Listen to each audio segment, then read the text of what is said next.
natin para sa lagay ng ating panahon ngayong unang araw po ng Oktubre 2023 na kung saan sa ngayon ay patuloy pa rin po natin na binabantayan si Bagyong Jenny habang patuloy pang paglakas nito at taglay na ngayon ang lakas ng hangin na umaabot na po sa 85 kilometers per hour habang nasa layo po ng 828 kilometer east ng Palanan, Isabela na patuloy pa rin po ang pagkilos nito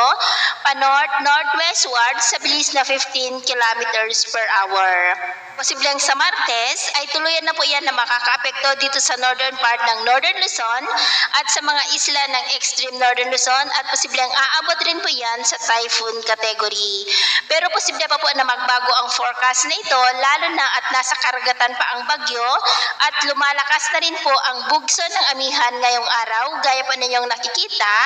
at ito naman po ay pinapakita ng forecast model na ating ginagamit hanggang sa susunod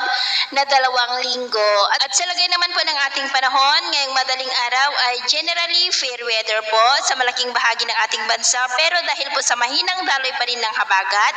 ay maulap pa rin po ang kalangitan na may mga pulong-pulong pag-ulan sa may Palawan, ilang bahagi po ng Western Visayas, Bohol, Masbate, Leyte, Legazpi, Northern Samar, Sulu Archipelago at ilang bahagi po ng Zamboanga Peninsula at Lanao Provinces. At mamaya po ay sisikat pa rin ang araw sa malaking bahagi po ng ating bansa pero dahil sa habagat ay posible pa rin po ang maulap na kalangitan na may mga pulupulong pag-ulan lalo na po dyan sa may Palawan, Antique, ilang bahagi ng Negros Oriental, Leyte, ilang bahagi po ng Sulu Archipelago at Zamboanga Peninsula. At mamayang hapon po,